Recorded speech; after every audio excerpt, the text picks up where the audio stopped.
Well, good afternoon, almost, Danielle. Nice to see you. Nice to see you. Thank you so much for being able to have me on as a guest. I'm so grateful to have met you. I met you through a mutual friend on LinkedIn, and it's so nice to connect with someone who gets my world. So I'm really grateful to have met you for the few conversations we've had already. Thank you for saying yes to joining me today on Michelle's Conversations That Matter. So today we're going to talk about a personal mental health journey, your journey, and it's amazing how much they parallel mine. And I'm excited to have you tell your story.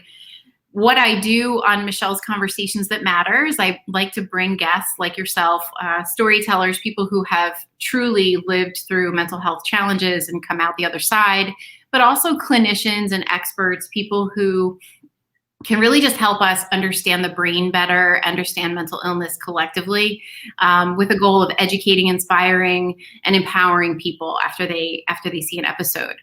What I do in my business is I work with companies to create cultures of resiliency and compassion. And I do that by working with organizations to understand how people are faring during the pandemic, and then also build those resiliency skills so people stay empowered and engaged. So that's just a little bit about me. We are going to dive in. But before we do, Danielle, can you just take a minute, introduce yourself to my audience, who you are, where you live, and what you do? Absolutely. So I live in Florida. I'm actually a transplant from California. And what brought me here is my husband is in the military. He's a pilot for the Army. And I am an entrepreneur and a mother of twins. So I definitely always have my plate full and juggling different plates at any given time. And I really, for my career as an entrepreneur, I'm a branding and content creator and sales leader. So I help and equip and empower professionals to make a first and lasting impression with their brand so that they can creatively succeed within their career. We have got to have a conversation. I love it. I love it. I love what you're doing. It's great to meet you and to see all the PR you did for our conversation. I'm so grateful for that. Absolutely. Our first conversation was so interesting to me because there were just these common themes about our childhood. We both grew up with a mother who was bipolar. Mm-hmm. And it shaped us. And the one thing that really resonated with me when we first met was you said, that you believed something I totally believed, and that is that like all these experiences shape us. They just shape us into the who we become. Mm-hmm. And your personal journey with mental illness is kind of complicated. It's just beyond your mom. So mm-hmm. Could you take a second and just sort of talk to us about what life was like as a new mother and as a military spouse, and sort of what you went through? Yeah, so I would have to say that I fully believe that you embrace life's challenges, and the experiences that you go through in life shape you into who you are.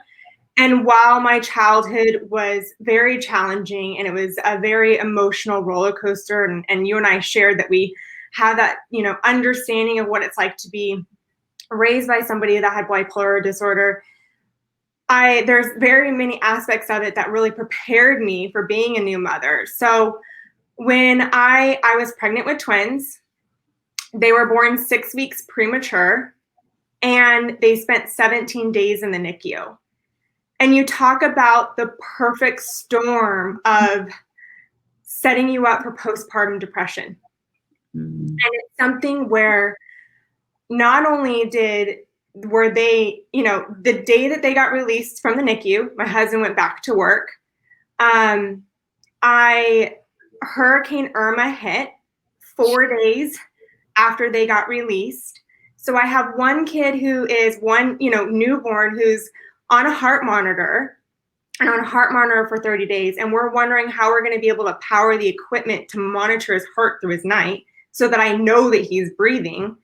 And then also I had several complications after my pregnancy, and I was actually in the hospital when my husband got the call that Hurricane Irma was on track to hit us, and he was activated to move all the helicopters from Florida up to the Northeast. And so you take all of these components and you put them together, and it was the perfect storm for postpartum. Wow. I remember every night sitting at the table and crying uncontrollably and not knowing, like, I don't get it. Yeah.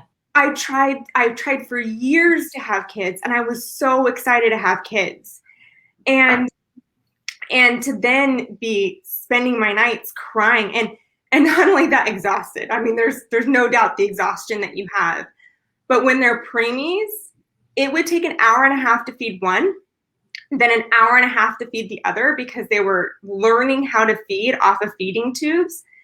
And then you'd get an hour break and you'd have to wake up again. So you would do that 24/7. And you're just exhausted, you're emotionally drained. And why I think that's important to share and to be honest with it about is there's, thousands and millions of women that suffer from postpartum depression. And the more you talk about it, the more people start to realize they're not alone. And it's a temporary thing. You can overcome it. It doesn't define you. It is a part and a short temporary aspect of your life. And I'm grateful in the aspect of being raised by somebody that was bipolar and able to identify very quickly the emotions that I was going through, because I within a week, I immediately went up to my husband. I said, I have postpartum and I've got it bad. And I said, we need to get help. So from there, I remember sitting in the hospital, with complications, and I'm on the phone and they're hydrating my body with IVs, and I'm on the phone trying to get somebody to help with the night feeding so that I can get some rest, somebody to help during the day so that I had time just to kind of take care of me so I could take care of my kids. Yeah. My family flew out. They helped me. My in-laws were living with me. And also I reached out and I did 16 weeks of cognitive therapy. So it was intense. And to also add a layer to this, because they were immune compromised, I wasn't allowed to take them out for 3 months. Wow. So that vision that you have of, I'm going to be a new mom and I'm going to, go on walks with them and I'm going to do Pilates with them, that didn't exist in my world. We weren't even allowed to take them for a walk. We were literally stuck in a house. Irma hit 4 days of no power. And yeah, it was, our house was boarded up. We didn't have power. It was our first hurricane we ever experienced because we're from California. And, you really just going through that experience, being able to quickly identify, I think was really helpful. Yeah.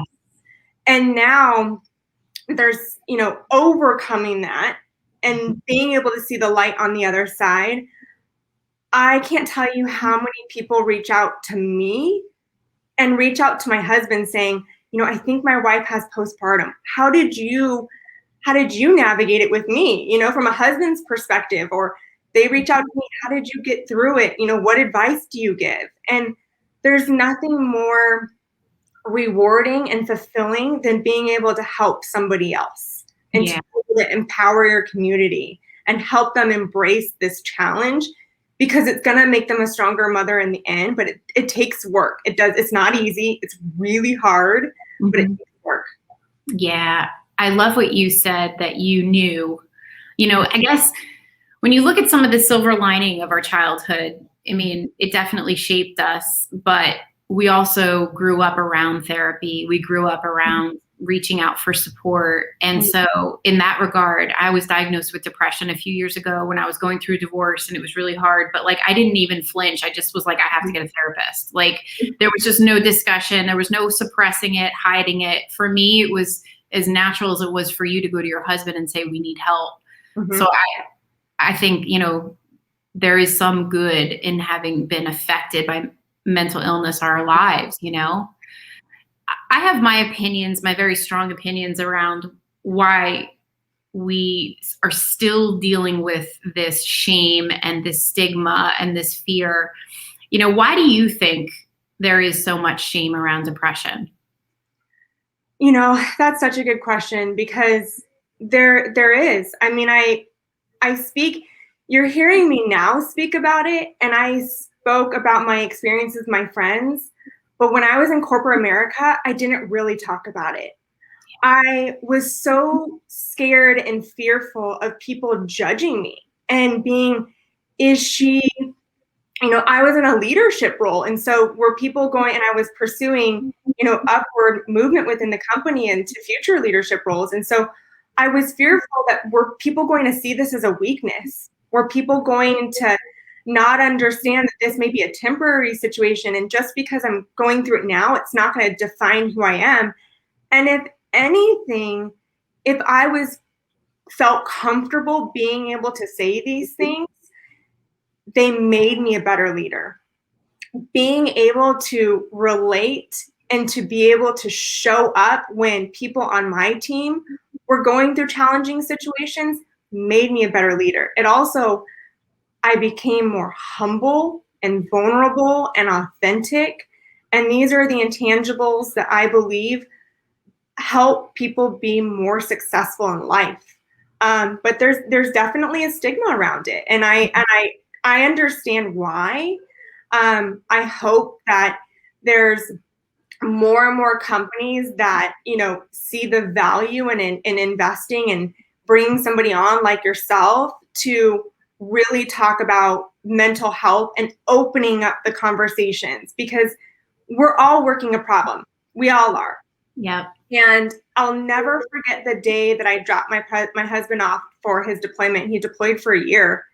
And at the time, he was deployed for a year while I had 2.5-year-old twins. I can't even. Traveling 60% of the year. It was, my life is juggling plates. It's just what it is. But I'll never forget the time that when I was driving home and I was looking around at everybody around me, and I'm going, no one has any idea what I'm going through right now. No one knows that I'm not going to see my husband for a year, that every night I'm going to wonder, is he going to come home alive? And it was that moment that really resonated with me, that everybody's going through something and we need to open up these conversations. It's important, and companies need to encourage it. It's only going to change if companies are leading the way and incorporating this into their trainings. Yeah. Oh my goodness. I so empathize with that. I can't even imagine. You must have felt so alone. Mm-hmm. Yes, I totally agree with it. And it is all about having a normal conversation about mental illness and brain health. People are concealing it and hiding it, and that just adds another layer of stress and pressure, and makes it even harder for them to do good in their personal and professional lives.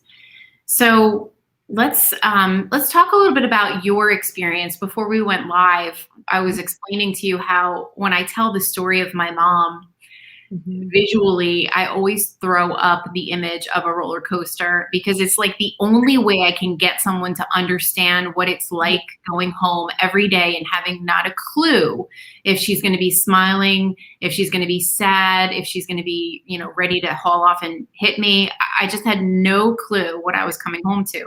What was your experience like with your mom? I think you spot on. I think that's the best way of describing it. It's a roller coaster. You never know what you're going to be walking into. And I think that's the hardest part of being raised by somebody who's got bipolar disorder. Number one, my mom never really admitted it and really never talked about it. And so that was one challenge of it. But also, it's you never know what you're walking into. And I think that's the hardest part for people to understand, where when I describe my mom, I say, look, I love my mom and I will always love my mom. And even we've been estranged for 13 years now. And ultimately I'll kind of share what's happened now. But, just because there's times where I have amazing memories of my mom. And that silver lining is my mom taught me, she modeled independence. She was a single mom. She modeled strong work ethic. She modeled a lot of really great qualities. You know, my faith is because of her. At the same time, there's also a lot of challenges that we experience, a lot of manipulation, a lot of not knowing who I was going to experience that day, a lot of kind of fear and unknown, and a lot of broken trust. I think trust is one of my biggest values, and accountability. And it probably stems from the fact that my mom had manipulated so many things in my life that I lost trust. And so that's really important to me. So yeah, you were spot on where it's emotional roller coaster. You just never know what you're going to get. Never. And I also learned through years of therapy how I became muted along the way, because in my house, it was always about her needs were first and my needs just were not valid. So I was very muted, and I never had confidence to speak my truth. So for me to be doing Michelle's Conversations That Matters is amazing to me, because I was always very quiet, because I just didn't want I didn't want to be the cause of the upset, because I knew that her needs were most important. And I do that. So that's like a pattern interrupt I have to constantly work on as an adult woman. It is not to give everybody else priority over myself. Could you relate to that?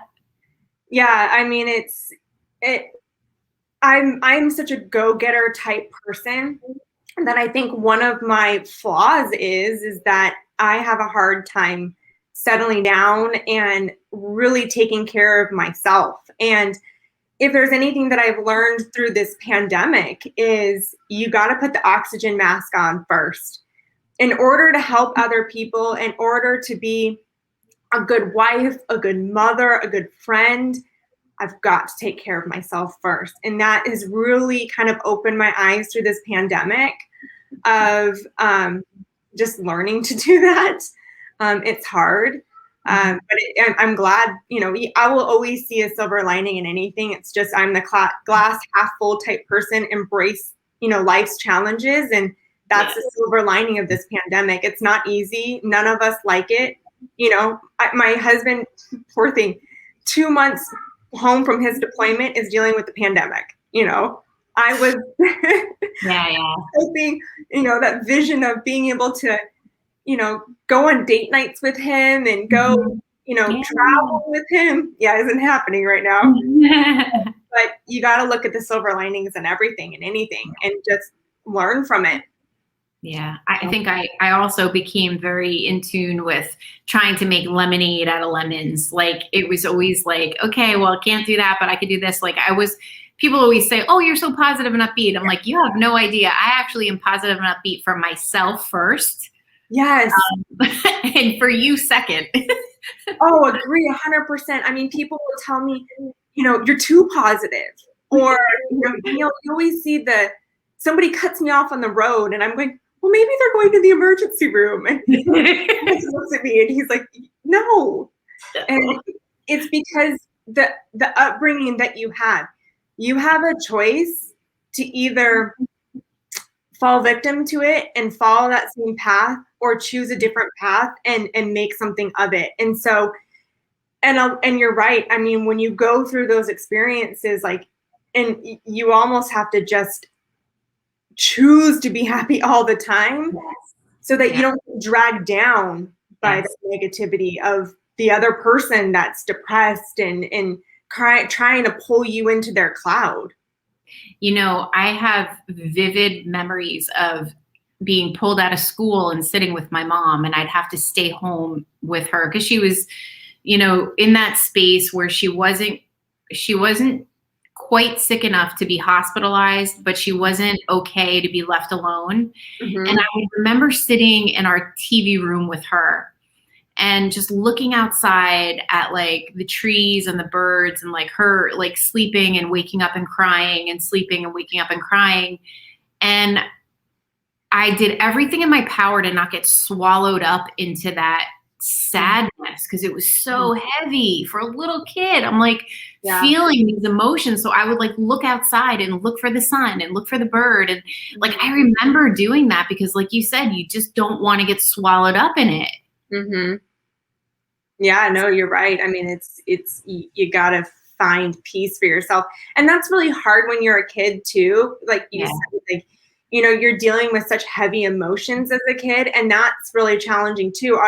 I'm sure you can relate to the fact that I always say I felt like I was the parent in the relationship. absolutely. Hands down. Yeah, I mean, your mother is coming to you for emotional support when in all reality, I wanted to be a kid. I wanted to go to my mom for things. And there's a lot of things I did go to her for. There's a lot of times that I felt like I was the parent in the relationship towards my teenage years. And that was really hard. Yeah, I know. Listen, I know. I totally can relate to that. So how is your mom today? So unfortunately, in March, my mom committed suicide. So I'm so it was a shock. Like I said, my mom and I have been estranged for 13 years. And it's hard yeah, to even talk about it, but there's also an element that it wasn't her first attempt. She had attempted a few times before, so I kind of had gone through that initial emotion of like when she was hospitalized and when she did it.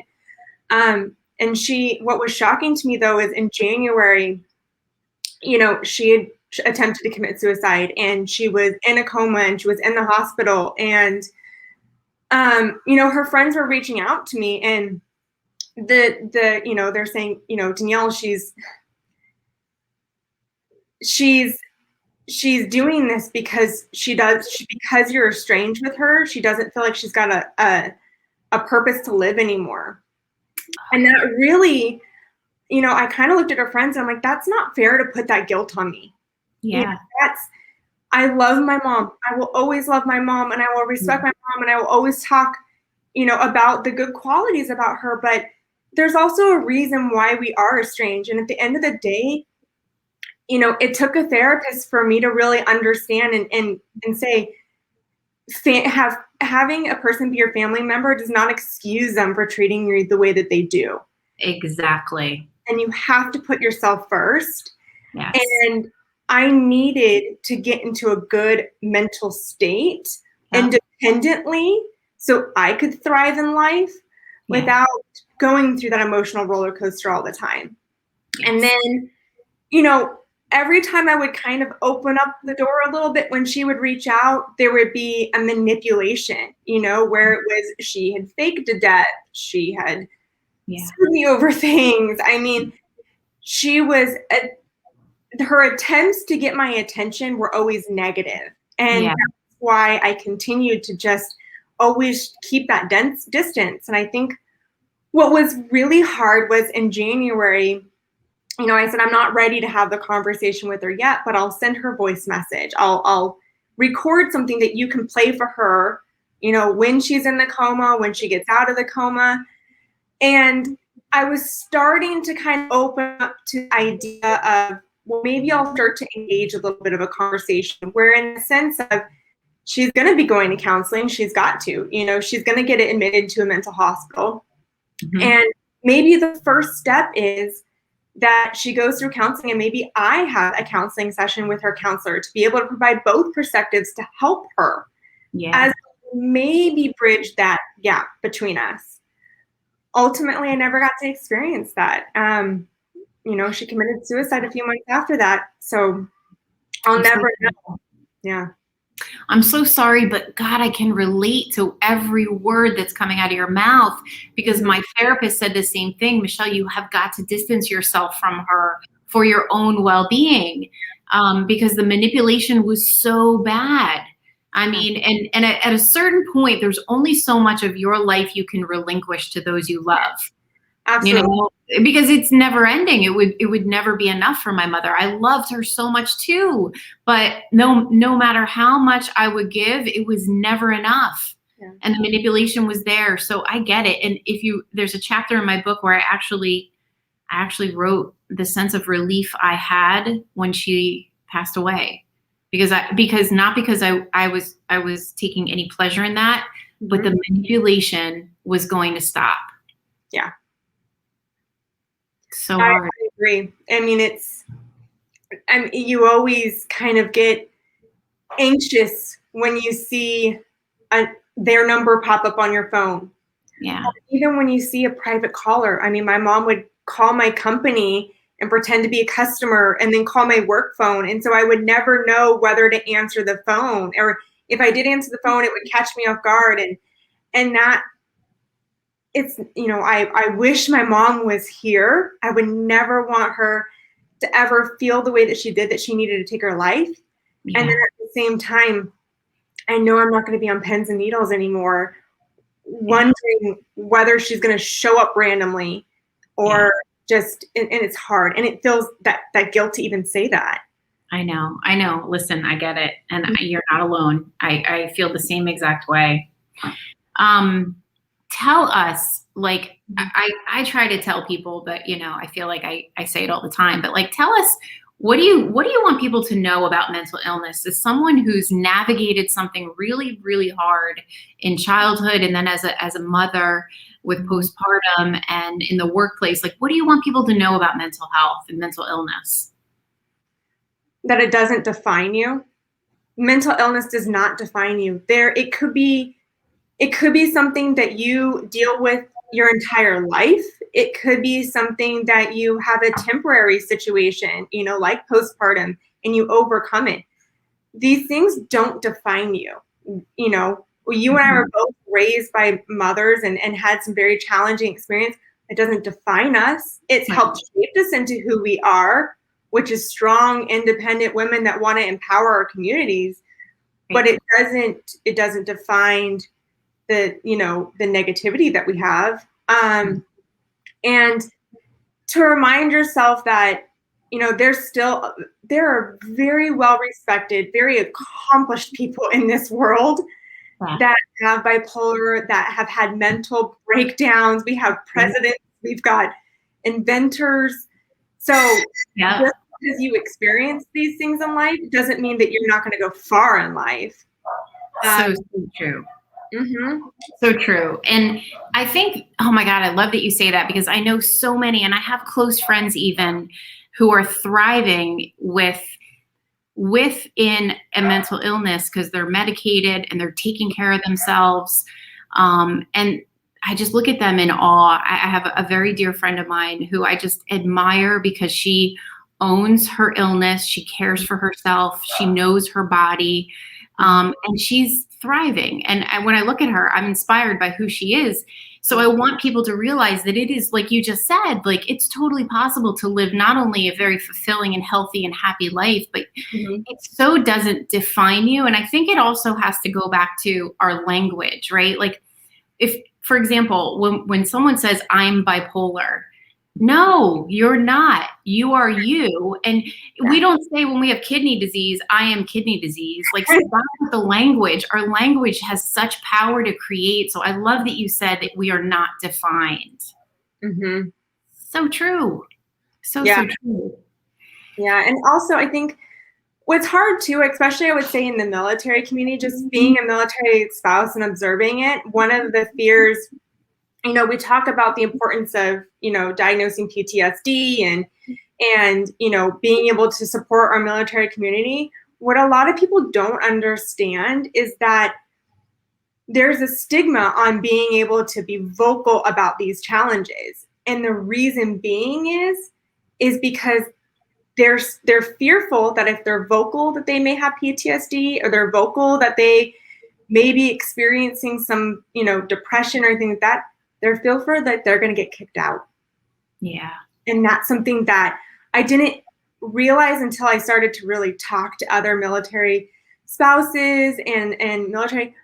But that's, if you don't live, eat, breathe, and live in this world, and you wonder why people suffer from PTSD and why they don't seek help, they're scared.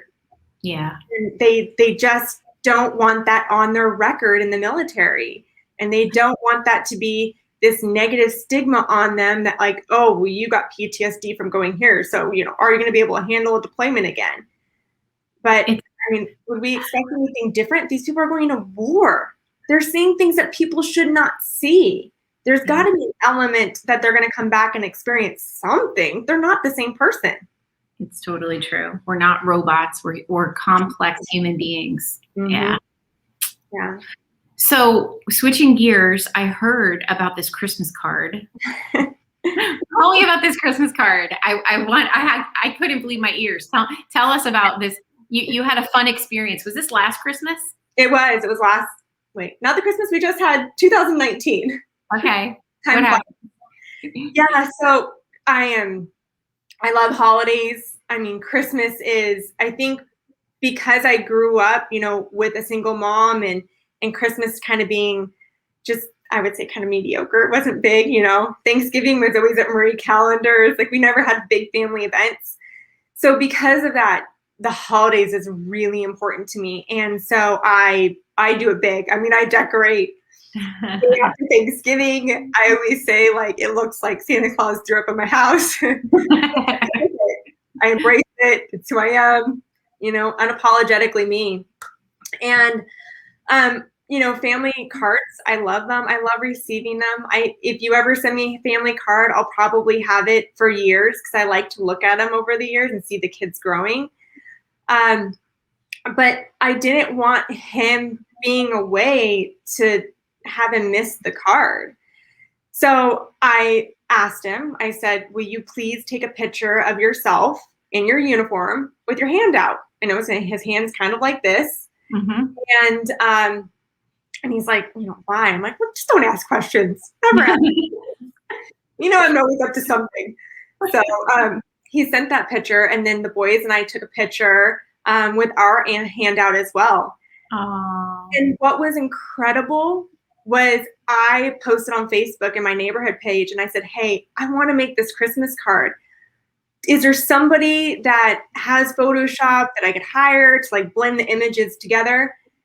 And the amount of people that said, I would love to help and I'll do it for free. Oh my God. And so they blended the two pictures together, and I did not anticipate what the next week was going to be like. That card went viral. I mean, we were on ABC World News. We were on national news channels. We were on Fox News, which is really interesting. If you ever look up our Fox News clip, it's really funny because what a lot of people don't see is the fact that my boys are running around on the studio, and one of them's freaking out that he's got the microphone right here.